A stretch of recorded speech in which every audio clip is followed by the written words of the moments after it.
Everyone, welcome back to EWR classes. This is Ruhi Dada. Today's class is very important for CTET. Hello everyone, welcome back to EWR classes. This is Ruhi Yadav. Today's class is very important. Friends, आज की इस class में हम number system यानी कि जिसको हिंदी में कहते हैं संख्या पद्धति चैप्टर के आज हम टॉप 10 क्वेश्चन करेंगे जो कि एग्जाम में बार बार पूछे जाते हैं. तो फ्रेंड्स, मैं आपको डेली मैथ के चैप्टर वाइज इंपॉर्टेंट क्वेश्चन लेकर आऊँगी और काफ़ी इंपॉर्टेंट चैप्टर जो कि क्वेश्चन जो कि एग्जाम में रिपीट होते रहते हैं. ठीक है फ्रेंड्स, और हर एक क्वेश्चन का मैं आपको फुल एक्सप्लेनेशन दूंगी. तो फ्रेंड्स, चलिए आज की क्लास शुरू करते हैं. क्लास 1 है जिसमें हम नंबर सिस्टम चैप्टर के इंपॉर्टेंट क्वेश्चन करने वाले हैं. और फ्रेंड्स, काफ़ी इंपॉर्टेंट चैप्टर है ये हमारा, काफ़ी अच्छा चैप्टर रहता है नंबर सिस्टम, जिसमें कि कुछ क्वेश्चन ऐसे हैं जो मोस्टली आपको एग्जाम में बार बार रिपीट होते दिखाई देते हैं. ठीक है फ्रेंड्स, तो टॉप 10 क्वेश्चन को करते हैं. So stay connected and start learning friends.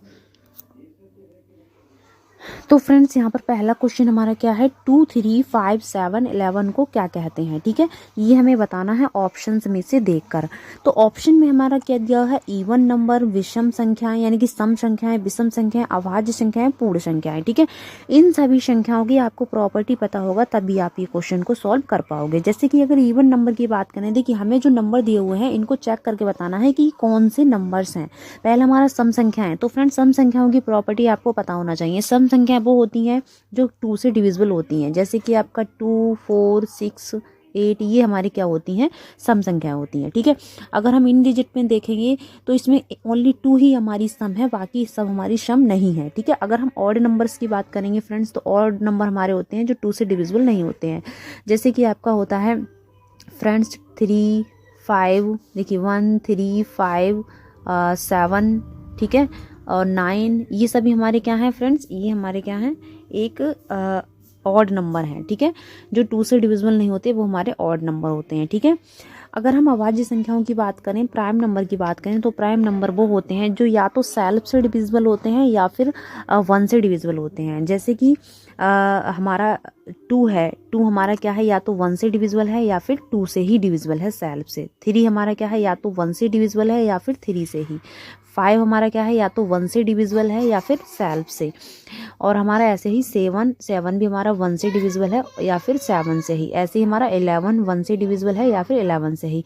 इनके ओनली 2 ही फैक्टर होते हैं. ठीक है फ्रेंड्स, क्या होते हैं, इनके ओनली 2 ही फैक्टर होते हैं, तीसरा फैक्टर इसका नहीं होता है. अगर हम होल नंबर की बात करें, होल नंबर वो होते हैं जैसे कि 0, 1, 2, 3, मतलब 0 से स्टार्ट होकर मतलब 1, 2, 3 यानी कि टोटल जितनी काउंटिंग है हमारी ये चला जाता है. ठीक है, 0 से स्टार्ट होता है.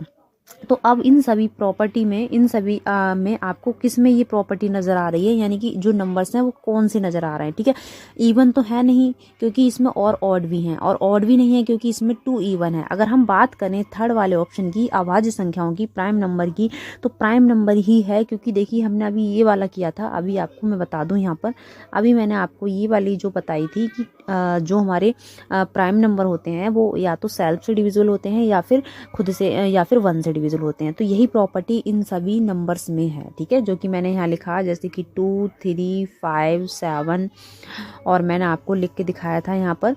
ठीक है, 11. तो ये प्रॉपर्टी इसमें है, तो इसीलिए हमारा सी ऑप्शन बिल्कुल करेक्ट हो जाएगा. ठीक है फ्रेंड्स, आई होप आपको ये समझ में आया होगा. यानी कि जो संख्याएं सेल्फ से डिविजिबल हों या फिर 1 से डिविजिबल हों वो अभाज्य संख्याएं होती हैं, प्राइम नंबर होते हैं, और ये सभी प्रॉपर्टी इन वाली नंबर्स के अंदर है. ठीक है, 2, 3, 5, 7, 11, इसीलिए C option is the correct answer. ठीक है फ्रेंड्स, चलिए नेक्स्ट क्वेश्चन देखते हैं. देखिए नेक्स्ट क्वेश्चन फ्रेंड्स क्या है, ध्यान दीजिए. नेक्स्ट क्वेश्चन है हमारा ये हमारा क्वेश्चन है विषम संख्या प्लस विषम संख्या, यानी कि ऑड नंबर को अगर हम ऐड करते हैं तो क्या होता है.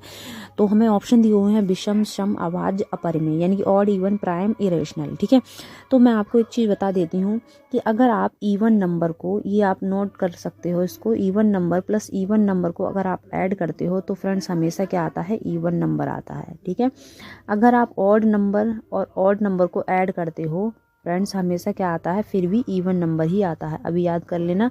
और अगर आप ऑड नंबर और एक इवन नंबर को ऐड करते हो तो आपका हमेशा क्या आता है, ऑड नंबर आता है। ठीक है फ्रेंड्स, तो इसमें हमारा क्या है, हमसे पूछा है विषम संख्या विषम, यानी कि ये दूसरा वाला हमसे पूछा है, तो इसका आंसर हो जाएगा इवन यानी कि सम संख्या। ठीक है फ्रेंड्स, फॉर एग्जाम्पल के लिए दो हम ऑड नंबर ले लेते हैं, जैसे कि ऑड नंबर हमारे वो होते हैं जो 2 से डिविजिबल नहीं होते हैं। तो एक ऑड नंबर मैंने 3 ले लिया, एक ले लिया 7। अगर मैं इनको ऐड करती हूँ तो हमारा क्या आएगा, 7 8 9 10, कितना आएगा, 10 आएगा। ठीक है, जैसे कि 5 ले लिया और मैंने एक 3 ले लिया, तो 5 3 कितना होगा, 8 हो गया। तो देखिए हमेशा ऑड नंबर को मैंने जब ऐड किया तो मेरा क्या आ रहा है, इवन आ रहा है। ठीक है फ्रेंड्स, तो ये जो है आपको ध्यान रखना है, काफ़ी इंपॉर्टेंट है अगर आप याद रखते हो तो।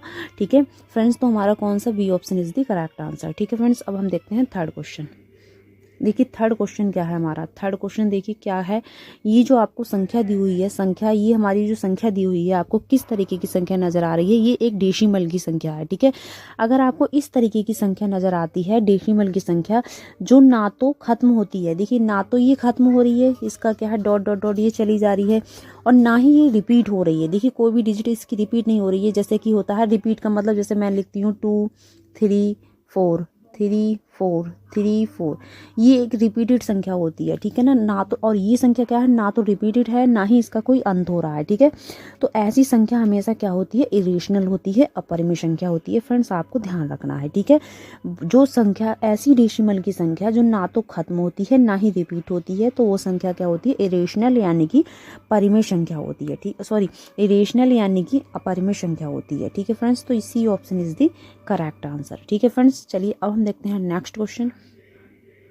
तो नेक्स्ट क्वेश्चन हमारा क्या है, ध्यान दीजिए, यहाँ पर हमें दिया है √2, देखिए ये दिया है √2 और √3 का गुणनफल क्या है, द प्रोडक्ट ऑफ √2 एंड √3। अगर मैं इसका प्रोडक्ट करूँ फ्रेंड्स तो ये आ जाएगा √6। ठीक है, √6, तो √6 क्या है, एक हमारा ये जो √6 है ये एक परफेक्ट स्क्वायर नहीं है। ठीक है फ्रेंड्स, परफेक्ट स्क्वायर नहीं है, तो ये एक अपरिमेय संख्या है। ठीक है, यानी कि D option is the correct answer. ठीक है फ्रेंड्स, अगर मान लीजिए मैं आपको यहाँ पर ले लूँ ये 4 और 4, ठीक है, अगर मैं इसकी मल्टीप्लाई करूँगी तो ये आ जाएगा 16, और 16 क्या है, एक परफेक्ट स्क्वायर है। तो √16 को फ्रेंड्स मैं क्या लिख सकती हूँ, 4 लिख सकती हूँ। क्या लिख सकती हूँ, 4 लिख सकती हूँ। तो इस कंडीशन में ये हमारी रेशनल नंबर हो जाता है, क्योंकि 4 के नीचे हम बल लगा सकते हैं, और रेशनल नंबर की कंडीशन क्या आती है, PYQ की फॉर्म में जिसको लिखा जा सकता है। ठीक है फ्रेंड्स, तो जो परफेक्ट स्क्वायर होते हैं रूट के अंदर, तो वो हमारे रेशनल होते हैं, और 6 क्या है, एक रूट के अंदर तो है लेकिन ये परफेक्ट स्क्वायर नहीं है, इसीलिए हमारा अपरिमेय संख्या है, यानी कि इरेशनल नंबर है। ठीक है फ्रेंड्स, चलिए अब हम देखते हैं नेक्स्ट क्वेश्चन को। क्वेश्चन है हमारा, ये जो क्वेश्चन हमारा लिखा हुआ है इसका हमसे वैल्यू पूछिए। क्वेश्चन हमारा क्या है, √5 प्लस रूट के अंदर हमें 125 लिखा हुआ दिया है, और हमें अपॉन में लिखा हुआ है √80 प्लस का 6√5। इसको हमें क्या करना है, सॉल्व करके बताना है कि ये कौन सी संख्या है, परिमेय संख्या है, रेशनल नंबर है, नेचुरल नंबर है, या फिर एक इंटीजर है, या फिर इरेशनल नंबर है। ठीक है, ये हमें बताना है। तो देखिए इसको हम कैसे सॉल्व करते हैं फ्रेंड्स, ध्यान दीजिए, √5 को तो हम 5 ही रहने देते हैं, और 125 को अगर मैं रूट की फॉर्म में लिखूं, थोड़ा सा इसको सिंप्लीफाई करके लिखूं, तो मैं इसको लिख सकती हूँ 5√5। ठीक है, 5√5।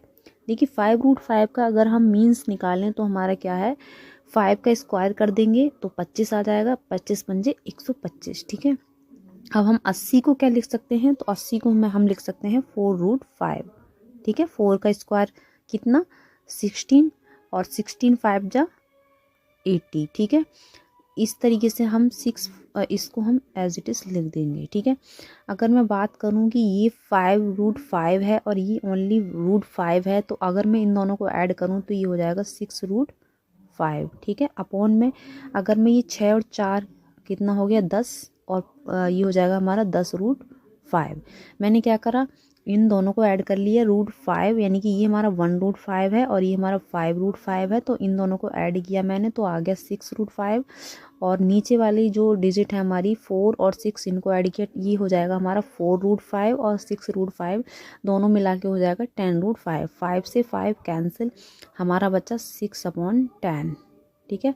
6/10 बच्चा, तो 6/10 क्या है, एक रेशनल नंबर है, ठीक है, यानी कि परिमेय संख्या है। A option is the correct answer, ठीक है फ्रेंड्स।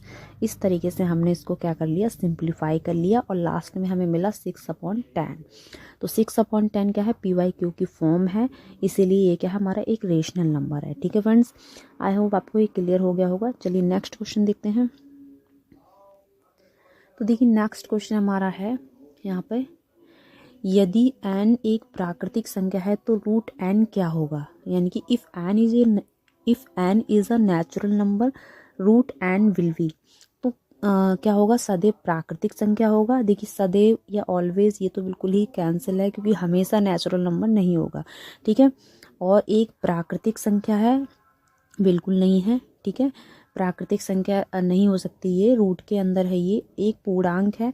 तो देखिए हम चलो चेक करते हैं, एक रूट के अंदर n है, तो n की वैल्यू अगर मैं 4 ले लूँ, ठीक है, 4 ले लूँ n की वैल्यू, तो मैं क्या लिखूँगी इसको 4, तो जो कि एक परफेक्ट स्क्वायर है, तो ये हमारा 2 इसके बाहर आ जाएगा, ठीक है। अगर मैं n की वैल्यू 2 ले लूँ फ्रेंड्स, तो क्या आ जाएगा, ये √2, ठीक है। तो ये क्या है, एक इरेशनल नंबर है, क्या है, इरेशनल नंबर है। और जो पहले हमारा 2 आया था, इसको हम कह सकते हैं, इसके नीचे अपॉन में 1 लगा देंगे तो हम कह सकते हैं ये एक रेशनल नंबर है, ठीक है, क्या है, रेशनल नंबर है। तो या तो ये हमारा रेशनल हो सकता है या फिर इरेशनल हो सकता है। यदि n एक प्राकृतिक संख्या है तो n की वैल्यू अगर मैंने देखी 2 और 4 ली है, तो या तो ये रेशनल आ रहा है या फिर इरेशनल आ रहा है, ठीक है फ्रेंड्स। तो हमारा इसमें क्या हो जाएगा, D option is the correct answer, ठीक है। थर्ड भी हमारा इंटीजर भी नहीं हो सकता ये, ठीक है, इसीलिए हमारा डी ऑप्शन ही करेक्ट है, ठीक है फ्रेंड्स। चलिए अब हम चलते हैं नेक्स्ट क्वेश्चन पर। नेक्स्ट क्वेश्चन हमारा दिया है कि √2 जो है हमारी, √2 किस प्रकार की संख्या है, what type of number is √2। √2 क्या है हमारी फ्रेंड्स, देखिए ना तो जो हमारा 2 है वो हमारा एक परफेक्ट स्क्वायर नहीं है, इसीलिए रूट के अंदर ही रहेगा। और रूट की जब हम डेसिमल में वैल्यू निकालते हैं तो वो कभी भी ख़त्म नहीं होती है, ना ही वो रिपीट होती है, ठीक है। तो इसीलिए ये क्या है, हमारी एक अपरिमेय संख्या है, यानी कि इरेशनल नंबर है, ठीक है फ्रेंड्स। तो B option is the correct answer. चलिए नेक्स्ट क्वेश्चन देखते हैं। तो नेक्स्ट क्वेश्चन हमारा दिया हुआ है, यहाँ पर ध्यान दीजिए, 3 + 2√5 क्या है, ठीक है, इसको हमें बताना है। तो देखिए 3 एक हमारी क्या है, रेशनल नंबर है, और यहाँ पर हमारा क्या आ रहा है, 2√5 की अगर हम बात करें तो ये हमारा √5 है, ये इरेशनल नंबर है। और एक रेशनल नंबर और एक इरेशनल नंबर मिलके हमारा हमेशा क्या होता है, इरेशनल नंबर ही आता है, ठीक है फ्रेंड्स। तो वैसे भी इसमें √5 है, तो एक इरेशनल नंबर यानी कि अपरिमेय ही संख्या है, तो हमारा B option is the correct answer, ठीक है फ्रेंड्स। इसमें भी हमारा बी ऑप्शन ही करेक्ट रहेगा। चलिए देखते हैं नेक्स्ट क्वेश्चन। तो नेक्स्ट क्वेश्चन हमारा क्या है, ध्यान दीजिए फ्रेंड्स। अब देखिए ये हमारा दिया हुआ है कि 0.23 क्या है, 0.23 क्या है। अगर मैं इस डेसिमल को हटा देती हूँ तो नीचे मैं 100 लिख सकती हूँ, यानी कि ये हमारा 23/100 आ गया है। तो ये क्या है, ये क्या अपरिमेय संख्या है, बिल्कुल नहीं। ये पूर्ण संख्या है, बिल्कुल नहीं, ठीक है। ये प्राकृतिक संख्या भी नहीं है, तो ये हमारी परिमेय संख्या यानी कि ये हमारी PYQ की फॉर्म है, ठीक है फ्रेंड्स। तो ये हमारा रेशनल नंबर यानी कि बी ऑप्शन बिल्कुल करेक्ट हो जाएगा। चलिए देखते हैं लास्ट क्वेश्चन हमारा क्या है। देखिए यहाँ पर हमारा लास्ट क्वेश्चन दिया हुआ है ये, ठीक है। अब देखिए लास्ट क्वेश्चन हमारा है, निम्न में से कौन सा कथन सही है, दो अपरिमेय संख्याओं का योग। तो दो अपरिमेय संख्या हम लेते हैं और उनका योग करके देखते हैं कि क्या होगा। तो दो अपरिमेय संख्या अगर मैं ले लूँ √2 और √3, ये हमारी दो अपरिमेय संख्या है, तो हमारा क्या रहेगा, ये देखिए ये फिर भी हमारा इरेशनल ही रहेगा, अपरिमेय ही रहेगा, ठीक है, क्या है, इरेशनल। अगर मैं एक तरीका और भी है मेरे पास, अगर मैं ले लूँ √2, ठीक है, एक ये क्या है मेरी अपरिमेय संख्या है, दूसरा मैं ले लूँ माइनस का √2 है, तो ये भी अपर में ही माइनस का √2, लेकिन मैंने इसमें माइनस ले लिया। अगर मैं इसको सिंप्लीफाई करूँगी फ्रेंड्स तो ये आ जाएगा प्लस माइनस माइनस √2, यानी कि ये कैंसिल हो जाएगा, तो ये हमारा 0 आ जाएगा। 0 के नीचे अगर 1 लगा दूँ तो फ्रेंड्स ये बन गया मेरा रेशनल, ठीक है, रेशनल। तो यानी कि कहने का मतलब ये है कि अगर हम दो अपरिमेय संख्याओं का योग करते हैं फ्रेंड्स, तो वो हमारा रेशनल भी हो सकता है और इरेशनल भी हो सकता है। तो देखिए ऑप्शन कौन सा सही रहेगा, सदैव प्राकृतिक या अपरिमेय है, तो देखिए नहीं, प्राकृतिक नहीं है, ठीक है। सदैव परिमेय होता है, बिल्कुल नहीं। परिमेय या अपरिमेय हो सकता है, तो सी ऑप्शन बिल्कुल हमारा करेक्ट हो जाएगा। सदैव अपरिमेय नहीं है क्योंकि यहाँ पर हमने एग्जाम्पल लिया था तो हमारा रेशनल भी आया था, ठीक है फ्रेंड्स। तो सी ऑप्शन इसमें करेक्ट हो जाएगा, ठीक है फ्रेंड्स। अगर आपको वीडियो पसंद आया तो please like share and subscribe जरूर करना। Thank you so much for watching my video.